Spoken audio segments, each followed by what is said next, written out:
Welcome back to Tell Me More with CJ. You might be asking the question, well, I don't want to talk about the future. The future's far. I don't want to think about the future. I don't blame you because the future looks pretty dismal. But before I get there, I want to tell you a little bit about why I think preparing for the future is such an important topic. I didn't have a plan for my life when I was 17. Like, truly, I had no plan. I wanted to be a journalism major. My mom, being the good immigrant that she is, said, no, you're going to do something that makes money. So I figured I'd be a finance major. But I didn't really know where I was going or what I would do from there. You see, one of the uncomfortable truths about life in America is that 95% of your life outcomes are determined by the zip code you're born into. The zip code I was born into said that life expectancy for me was 17. I grew up in a world and around people who didn't think about the future. I heard a lot of stories of people, young people, dying. I would see the memorials all over the neighborhood. So why did I think about life at 30? I honestly didn't think I would make it that far. But here I am. I made it. And the closer I got to 30 and the more I accomplished and achieved in my career, the more I started to see life outside of my bubble, the more I was able to dream and hope and plan. And now I'm looking at 2050. 2050 seems kind of far away, doesn't it? But in reality, it's only 25 years away. And that goes by really quickly. And so for some of the stats that we hear and we see, we might think to ourselves, oh, that's so far away. I don't have to worry or think about that. So here's some of what is ahead of us in 2050, if obviously everything pans out. 70% of people will live in cities. The southern half of the United States will be uninhabitable. Black wealth will be at 0. 50% of jobs as we know them will no longer exist. Roughly 2/3 of us will be overweight or obese. Nearly 80% of us will be diabetic. That's a lot to take in. That's really sobering.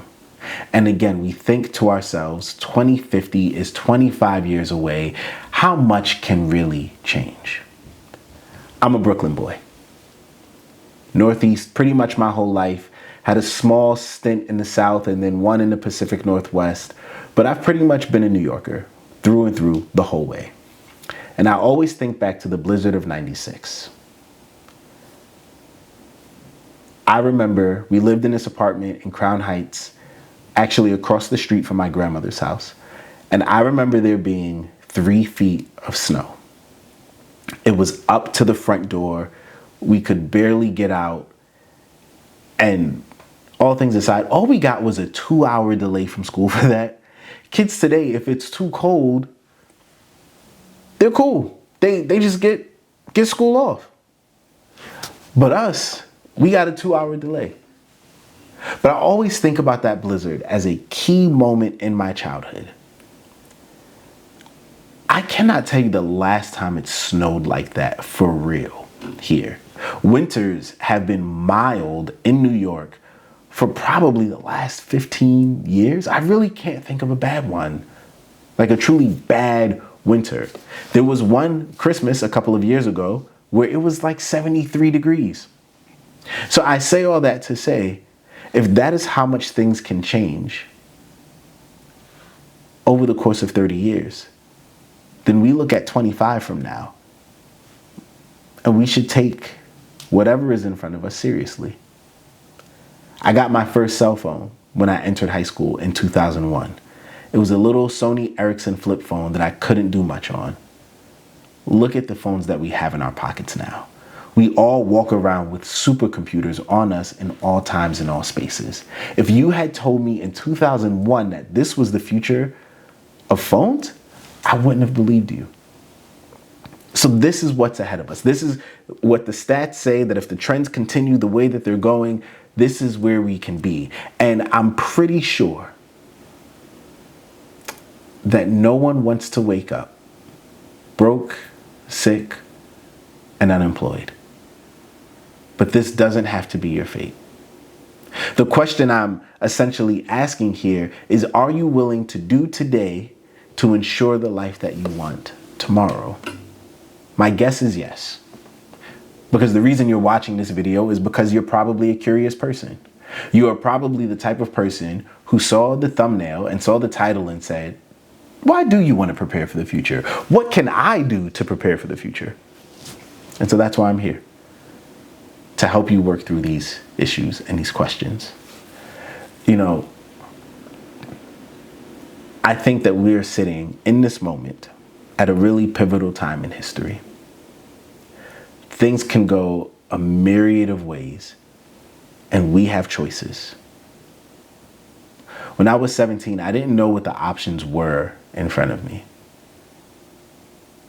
I'm thankful today that I know what the options are. I know the choices I can make. But I realize that that only comes through education. It only comes through exposure. So I'm here to help you, to expose you to some ideas and some thoughts. We know what the stats say. We know what the trends say. But we also know that they don't determine everything for us. If my life had been determined by the zip code I was born into, I wouldn't be sitting here before you today. So we look at the future. We look at what may come, and we're going to actively choose to say, hey, not me, not today. So if you're watching these videos of mine now, you understand why I'm talking about Gen Z, and you understand why I want to help you grow as a leader. And now you see why I want to help you prepare for the future, because all three of these things come together. All right, I did the math. In 2050, I'm going to be, I said I did the math. 2050, I'm going to be 25 years from now. I don't know. I'll be close to 60. All right. Ready to retire, on my way out, so to speak. But Gen Z is going to be about 40, right? The youngest members born in 2010 will be 40. As someone who is pushing 40, it's the prime of your career. If this is the world that you're going to inhabit, you got to figure it out. You got to know what to do. And I don't want to see anybody unprepared like I was, uneducated like I was, uninformed. So check out the Substack, Tell Me More with CJ.substack.com, as I write about these things.